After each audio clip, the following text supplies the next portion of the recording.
4월 22일 오늘 만나 성경 말씀은 누가복음 24장 36절에서 42절까지의 말씀입니다. 그들이 이런 이야기를 하고 있을 때 예수께서 몸소 그들 가운데 들어서서 말씀하셨다. 너희에게 평화가 있어라. 그들은 놀라고 무서움에 사로잡혀서 유령을 보고 있는 줄로 생각하였다. 예수께서는 그들에게 말씀하셨다. 어찌하여 너희는 당황하느냐? 어찌하여 마음에 의심을 품느냐? 내 손과 내 발을 보아라. 바로 나다. 나를 만져보아라. 유령은 살과 뼈가 없지만 너희가 보다시피 나는 살과 뼈가 있다.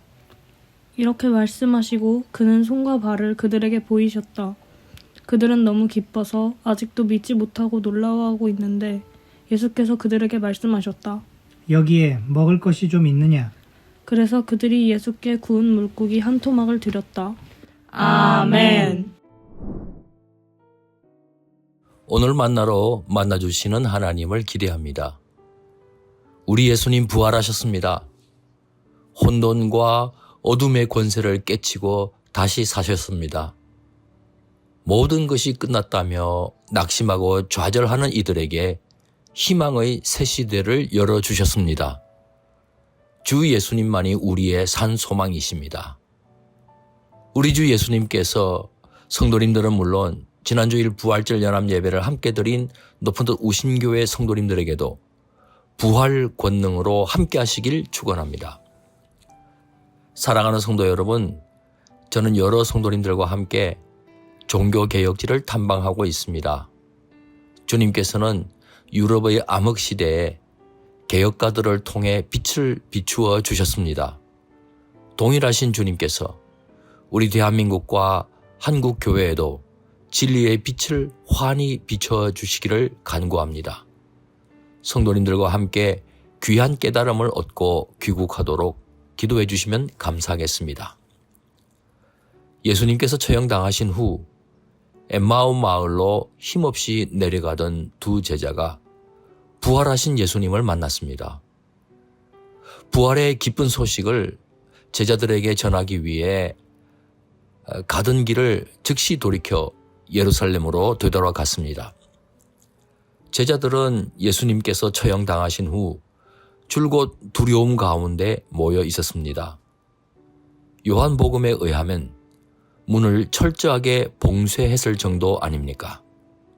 그날 곧 주간의 첫날 저녁에 제자들은 유대 사람들이 무서워서 문을 모두 닫아 걸고 있었다. 체포되면 자신들도 예수님처럼 처형당할 수 있다고 생각하니 얼마나 두려웠겠습니까? 그런데 두 제자로부터 예수님의 부활 소식을 전해 듣게 된 겁니다. 놀라기도 했지만 보지 않고는 믿지 못하겠다는 말도 나왔을 겁니다. 바로 그때 그 모임 한가운데로 예수님께서 나타나셨습니다. 문을 열고 들어오신 것이 아닙니다. 부활의 예수님께서는 호련히 나타나셨습니다. 그리고 대번에 말씀하셨습니다. 너희에게 평화가 있으라. 이스라엘 사람들이 의례적으로 주고받는 인사만은 아니었을 겁니다. 두려움과 놀람이 혼재되어 있는 제자들에게 제일 필요한 평화를 진심으로 축원하셨을 겁니다. 하지만 제자들은 눈앞에 서 계신 예수님이 살과 뼈가 없는 영이라고 생각했던 모양입니다. 예수님께서는 당신의 손과 옆구리를 보여주셨습니다. 그 이후 언젠가 요한복음에 의하면 도마에게는 만져보라고까지 하셨습니다.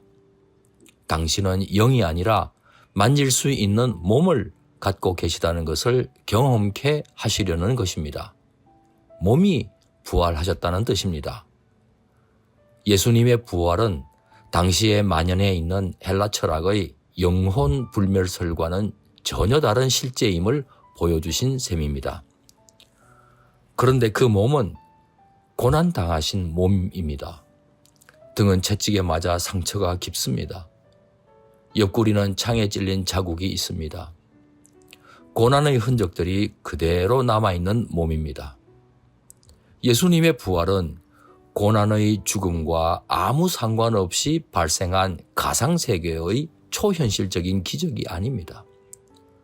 고난의 죽음이 가득한 현실 세계의 한복판에서 일어난 실제입니다. 오늘 우리들에게 닥쳐오는 고난의 현실, 바로 그 자리에도 우리 주 예수님께서 얼마든지 부활의 능력과 소망으로 역사해 주실 수 있음을 믿습니다. 곧이어 예수님께서는 그 자리에 있는 제자들이 구약의 메시아 예언을 깨닫도록 마음을 열어주십니다. 모세오경이나 예언서 그리고 시가서에서 당신을 가리키고 있는 메시아 예언을 해석해 주십니다. 더 나아가 예루살렘으로부터 시작하여 모든 민족에게 복음이 전파될 것도 예언되어 있음을 알려주십니다. 부활의 예수님을 체험하고 있는 제자들에게 말씀으로 정리하고 확정해 주신 겁니다.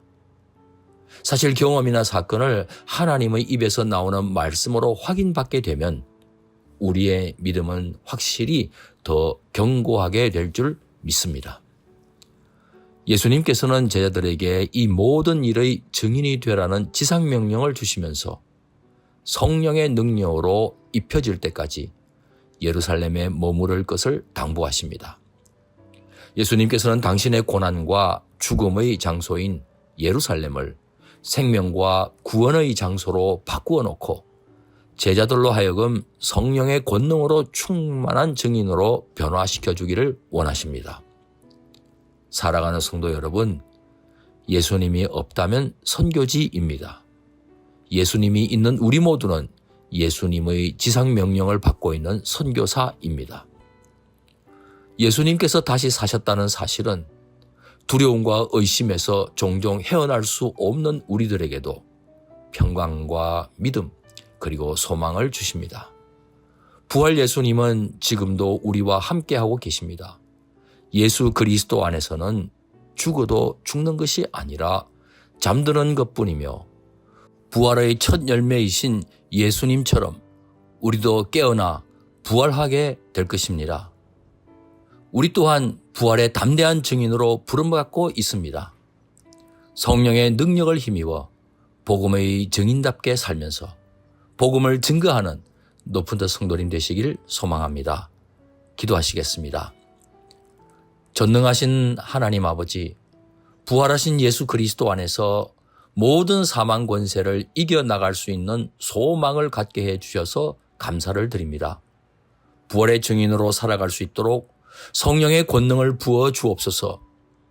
귀하신 예수 그리스도의 이름으로 기도하옵나이다. 아멘. 이제 두 가지 제목으로 함께 기도하겠습니다. 첫째, 오늘의 말씀을 따라 기도하겠습니다. 어떤 시련과 환난 속에서도 부활의 주 예수 그리스도를 바라보며 이겨나가는 믿음을 주옵소서. 둘째, 나라와 민족을 위해 기도하겠습니다. 부활의 주님과 함께 우리나라의 어둠을 물리치고 진리와 생명으로 가득한 나라를 세워가는 성도님 되게 해 주옵소서. 이 제목으로 기도하신 후에 개인 기도를 계속하시겠습니다.